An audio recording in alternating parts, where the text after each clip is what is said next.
మొన్న సోమవారం రాత్రి భారత్ చైనా సరిహద్దులో గాల్వాన్ వాలీ దగ్గర లైన్ ఆఫ్ యాక్చువల్ కంట్రోల్ గస్తీ కాస్తున్న భారత సైనికులు చైనా సైనికుల యొక్క దాడితో దాదాపు 20 మంది చనిపోయారు.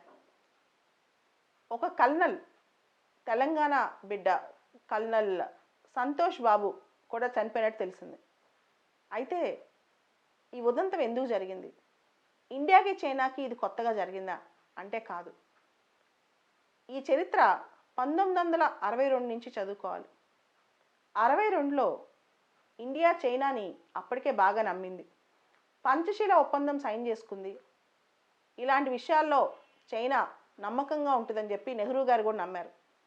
కానీ 62లో చైనా ముందు ఏ విధంగా ఇండియాకి అప్రమత్తం చేయకుండా భారతదేశం మీద భారత సరిహద్దుల్లో దాడి చేసింది. తర్వాత ఈ దాడుల పరంపర రకరకాలుగా కొనసాగుతూనే ఉంది. 1967లో నతులా పాస్ సిక్కిం దగ్గర ఇండియా చైనా బార్డర్ దగ్గర భారత సైనికులకు చైనా సైనికులకు హింసాత్మకమైన సంఘటనలు చోటు చేసుకుని దాదాపు ఇరువైపులా వందల్లో చనిపోయారు.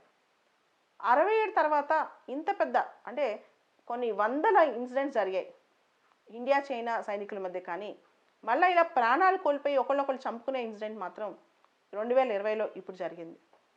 సో ఇది గాల్వాన్ వాలీ దగ్గర అమెరికా వార్తా కథనాల ప్రకారం చైనా తరపున వాళ్ళ యొక్క ఆర్మీలో కూడా కొంతమంది చనిపోయినట్టు తెలుస్తోంది.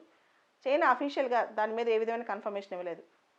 చైనా వార్తాపత్రికల కథనం ప్రకారం చైనాకు చెందిన గాల్వాన్ వాలీలో ఇండియన్ సోల్జర్స్ దూరి ఆక్రమిస్తుంటే చైనా అటాక్ చేసిందని. గాల్వాన్ వ్యాలీ ఎవరిది? మొదటి క్వశ్చన్. చైనా యొక్క టెరిటోరియల్ అంబిషన్స్కి అద్దుపొద్దు లేకుండా పోతుంది. ఈ ఉదంతం మొత్తం విని UN secretary general Anthony Guterres ఇలా చావులేంటి అని చెప్పి తీవ్రమైన దిగ్భ్రాంతి వ్యక్తం చేశారు. అమెరికా కూడా మొత్తం ఎపిసోడ్ని గమనిస్తూ ఉంది. చైనా ఎందుకు ప్రవర్తిస్తోంది?